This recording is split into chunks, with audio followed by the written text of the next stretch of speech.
Manger le corps du Christ, c'est aussi et peut-être d'abord apprendre à manger, tout simplement. Mordre dans le pain eucharistique, c'est apprendre à mordre dans le pain. Manger à l'église et manger à la maison, aussi éloignées que soient ces deux choses dans nos têtes, elles ne le sont peut-être pas tant dans le cœur de Dieu et il est bon d'en prendre conscience. Dans l'acte eucharistique, le croyant ne consomme pas un symbole. Il porte à ses lèvres, avec une lenteur rituelle, une révérence et une conscience aiguisée, la réalité même du Christ donné comme nourriture. Mais le Christ ne se donne pas seulement comme nourriture, il nous apprend un nouveau rapport à la nourriture. Le pain rompu sur l'autel devient le modèle de tout pain rompu.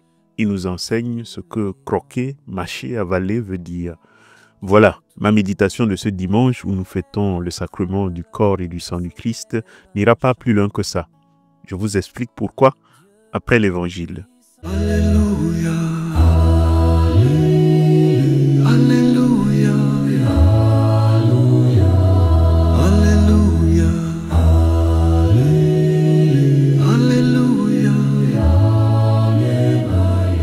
Luc chapitre 9, versets 11 à 17. En ce temps-là, Jésus parlait aux foules du règne de Dieu et guérissait ceux qui en avaient besoin. Le jour commençait à baisser. Alors les 12 s'approchèrent de lui et lui dirent « Renvoie cette foule, qu'ils aillent dans les villages et les campagnes des environs afin d'y loger et de trouver des vivres. Ici, nous sommes dans un endroit désert. » Mais il leur dit « Donnez-leur vous-même à manger. » Ils répondirent « Nous n'avons pas plus que 5 pains et 2 poissons. À moins peut-être d'aller nous-mêmes acheter de la nourriture pour tout ce peuple. » Il y avait environ 5000 hommes. Jésus dit à ses disciples « Faites-les asseoir par groupe de 50 environ. » Ils exécutèrent cette demande et firent asseoir tout le monde. Jésus prit les 5 pains et les 2 poissons, et levant les yeux au ciel, il prononça la bénédiction sur eux, les rompit et les donna à ses disciples pour qu'ils les distribuent à la foule. Ils mangèrent et ils furent tous rassasiés. Puis on ramassa les morceaux qui leur restaient.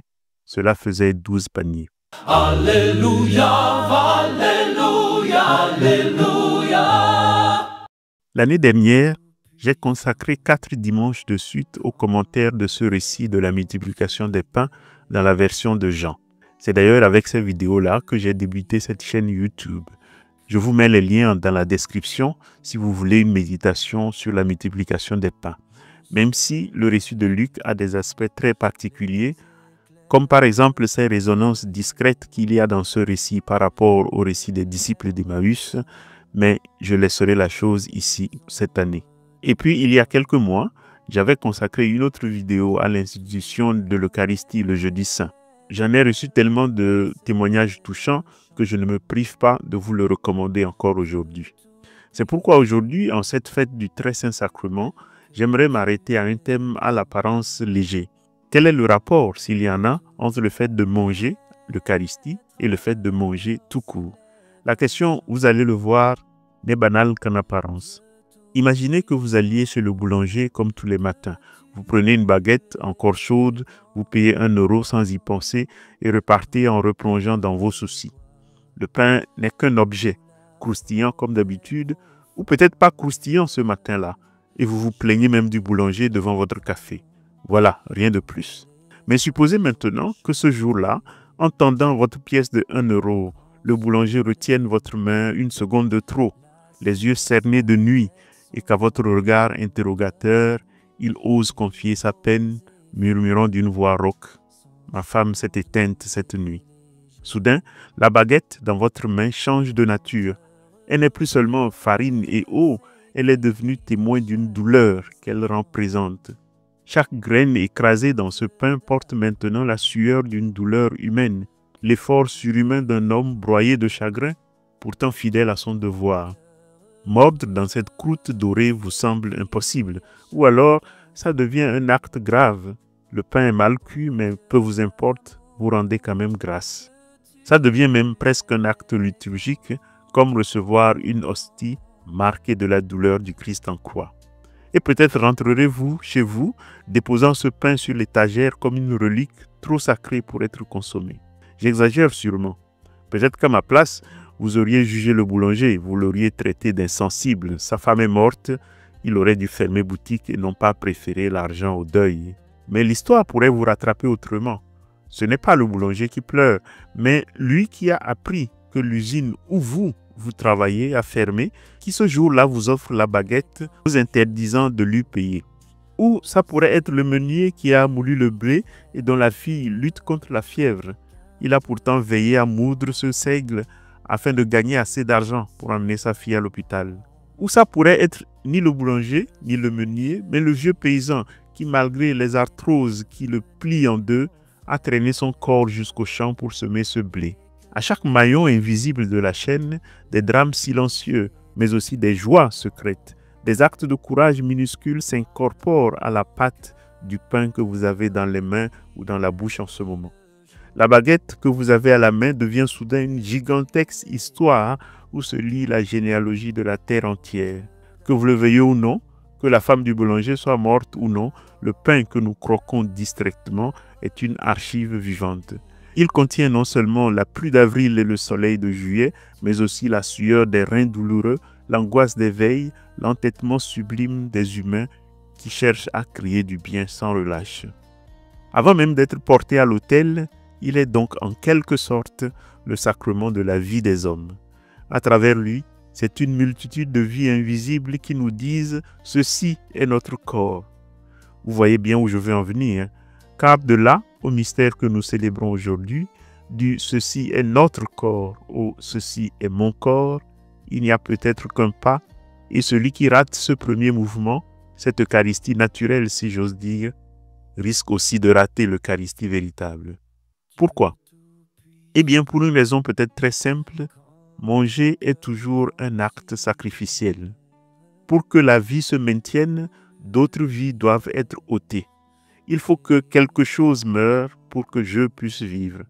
Pour que notre vie persiste, d'autres vies doivent cesser. Le blé, paisible dans son champ, doit être fauché, broyé, pétri et brûlé pour devenir ce pain qui soutient notre chair. L'épi meurt pour que l'homme vive, le raisin est écrasé pour que sa vie devienne vain. Cette loi silencieuse gouverne la création entière. Des forêts où les feuilles tombent pour engraisser le sol, jusqu'aux profondeurs océaniques où les grands prédateurs maintiennent l'équilibre par leur voracité même. De plus en plus, nos contemporains prennent conscience de cette réalité, mais comme souvent chez les modernes, ils en tirent toujours de mauvaises conclusions. Certains décident par exemple de ne plus manger de viande, comme si les tomates, elles, n'étaient pas aussi arrachées à la vie avant de finir dans la salade. On ne peut pas échapper à ce cycle sacrificiel de la vie. La conclusion à tirer de ce constat n'est pas de devenir végétarien. Je n'ai rien contre les végétariens, même si je ne suis pas prêt de me convertir, mais à assumer totalement le mystère dont cela est porteur. Car ce qui pourrait n'apparaître que comme une violence nécessaire recèle pourtant, et c'est là le mystère, une grâce insoupçonnée. Car la vie ôtée ne disparaît pas dans le néant. Le blé broyé, le raisin foulé, le légume arraché à la terre, le gigot d'agneau dégusté connaissent une sorte de transfiguration. Ils deviennent partie intégrante de celui qui les mange. Et la mort, même dans ce contexte tout naturel, n'est pas une fin absolue. La vie disparue vit désormais en celui qu'elle nourrit, par celui qu'elle nourrit, et sa fécondité accomplie dans cette transfusion silencieuse de la vie à la vie. C'est pour cela que c'est à celui qui mange qui revient la responsabilité de ne pas oublier cela et de porter en action de grâce cette mort silencieuse qui lui permet de tenir en vie. Cette vision nous replace dans la grande chaîne du vivant avec une humilité salvatrice. Et cela veut dire que nous ne sommes pas des esprits purs survolant une matière inerte dont nous pourrions disposer à notre guise. Nous sommes des êtres de chair, radicalement dépendantes du sacrifice d'autres créatures pour exister de jour en jour. Chaque cellule de notre corps est faite de vies qui ont assumé leur mort pour nous donner la vie. Manger peut devenir ainsi un acte éminemment relationnel et le repas, même le plus simple, peut devenir un moment sacré de reconnaissance et de communion avec le tissu du monde. Mais je ne raconte pas tout ça juste pour vous donner des conseils de diététique. C'est que cette vérité biologique qu'on pourrait presque appeler une Eucharistie naturelle, est le socle charnel sur lequel peut s'édifier une compréhension incarnée du mystère eucharistique. Quand le Christ dit « Ceci est mon corps », il accomplit et transcende ce que votre rencontre avec le boulanger endeuillé vous a fait pressentir. Dans le pain quotidien, nous recevons bien plus que la farine et l'eau. Nous ingérons symboliquement la sueur, les larmes, l'espérance, le sourire et la fidélité de ceux qui l'ont fait. Le vieux paysan courbé, le meunier anxieux, le boulanger content ou écrasé de chagrin. Le pain devient porteur de leur vie offerte. Ceci est notre corps murmuré par l'humanité laboureuse et souffrante.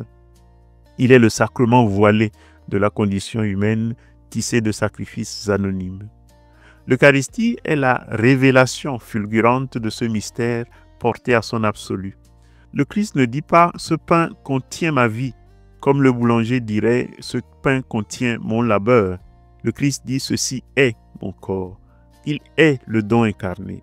Il n'est pas seulement le boulanger divin qui met son art et sa sueur dans la pâte, il devient la pâte elle-même. Sa vie entière, ses enseignements, ses guérisons, sa compassion, mais aussi son agonie à Gethsémani, sa flagellation, son cri d'abandon sur la croix, son silence au tombeau, tout cela est broyé, moulu, pétri, cuit dans l'unique offrande de l'amour crucifié et offert dans l'hostie. Manger ce pain-là n'est pas honorer un symbole ou se souvenir d'un absent, c'est accueillir sa présence vivante, sa personne divine et humaine comme la substance même qui va nous assimiler à lui et nourrir notre propre vie de l'intérieur. Et dans l'accueil et la célébration de cette présence, quelque chose de paradoxal se produit, que nous chantons sans y penser avec allégresse dans l'anamnèse. Nous proclamons ta mort, Seigneur Jésus, et cela veut dire que nous en sommes heureux et que, je vais exagérer, nous la répétons en quelque sorte, cette mort. Oui, nous tuons le Christ à nouveau, car pour que sa vie devienne notre vie, il faut bien qu'il soit donné, rompu, mangé. Nous participons à cette mise à mort sacrificielle, non comme des bourreaux coupables, mais comme des affamés dépendants de ce don vital, reconnaissant la nécessité de ce passage par la mort pour que la vie nous soit communiquée. Nous sommes les bénéficiaires nécessitant ce geste, comme l'homme affamé nécessite la fossile qu'il jette sur le blé. De même que le blé broyé ne périt pas, mais se transmue pour devenir notre force, le Christ rompu par notre acte liturgique ne disparaît pas. Le sacrifice, c'est-à-dire cette mise à mort nécessaire, devient le canal par lequel sa vie impérissable devient la nôtre. Et il vit désormais en nous, par nous, et sa fécondité éternelle s'accomplit dans cette assimilation. S'il est utile d'insister sur ce genre de choses, c'est parce que la vie spirituelle risque toujours de devenir une fuite, une sorte de parenthèse commode dans une vie engagée par ailleurs dans d'autres types d'aventures palpitantes, mais sans lien avec le reste. C'est une vision de la foi qui peut fausser jusqu'à notre rapport avec ce qui est le cœur de la foi chrétienne, à savoir l'incarnation. L'incarnation du Christ, c'est comme l'aboutissement d'une histoire d'amour. L'amoureux, refusant de se jeter sur sa bien-aimée, la courtise pendant des siècles, lui offrant année après année des gages de son amour afin de gagner patiemment son cœur. Dès l'origine, le monde matériel fut le premier cadeau fait à l'homme. Chaque élément de la création fut moins une chose utile qu'une parole tendre, un gage offert. L'incarnation est alors cet instant où l'amoureux, après des siècles de présents et de signes, se présente enfin lui-même, non plus derrière les cadeaux, mais dans le cadeau principal qu'est la condition humaine. Ce n'est pas un Dieu envahissant soudain le monde, mais Dieu faisant lever et apparaître ce qui était déjà en germe, épousant pleinement cette chair qu'il courtisait depuis toujours. C'est le même principe qu'il faut voir derrière l'Eucharistie. La création possède la capacité en germe d'être véhicule et révélation du Créateur. L'Eucharistie, ce n'est pas quelque chose à côté de la création, c'est la création tirée vers le haut. Du pain pris au boulanger, au pain rompu sur l'autel, court un seul et même dessein. Dieu, séduisant sa créature par la beauté et la bonté du monde, éduquant son désir à travers les dons quotidiens, jusqu'à l'offrande totale de lui-même dans la chair même qu'il avait aimée en premier. L'incarnation, ce sont les épousailles. L'Eucharistie en est le perpétuel renouvellement, où le premier amour créateur et l'ultime don rédempteur ne font plus qu'un dans l'humble splendeur d'un morceau de pain qui résume en lui toute l'histoire du monde entier. Ainsi, du champ de blé à l'autel et de l'autel à notre table quotidienne court un même fil rouge. La vie jaillit du don. La permanence naît du sacrifice assumé. Du pain du boulanger trempé de larmes humaines au pain de vie trempé du sang du Christ, une même logique se déploie, portée à son intensité divine. La première Eucharistie est celle du monde, l'Eucharistie naturelle comme je l'ai appelée, où le sacrifice silencieux du bleu et du labeur humain nous crie déjà ceci est notre corps offert. Elle nous prépare à entendre sans fuir le ceci est mon corps prononcé sur le pain consacré. Elle nous apprend que tout vrai don est don de soi. Et l'Eucharistie divine, en retour, donne son sens plénier à tous les dons humains et à tous les sacrifices. Elle révèle que l'amour absolu est celui qui se donne à manger jusqu'à la mort pour que l'autre vive. Elle nous appelle à notre tour à faire de nos vies, dans la joie et la souffrance, une offrande, un pain rompu pour le monde, en action de grâce pour le pain qui nous a été donné. Peut-être demain matin, quand vous tiendrez votre baguette dans les mains, ou votre orange ou votre plantain, peu importe, arrêtez-vous 3 secondes, fermez les yeux, dites l'action de grâce, et sous la croûte qui craque, bien au-delà du parfum du levain, cherchez la présence des absents. Ce simple geste peut faire de votre petit déjeuner un moment eucharistique. Ce n'est pas seulement du pain que vous rompez, c'est le chapelet des vivants et des morts qui ont fait de leur vie un passage vers la vôtre. Quand ensuite, à la messe, juste après, vous entendrez dire « Ceci est mon corps », vous verrez la vie qui vous traverse, la présence qui vous habite, la présence de l'absent, avec grand A, qui vous appelle à faire de votre vie, nourrie par la sienne, une offrande pour la vie du monde.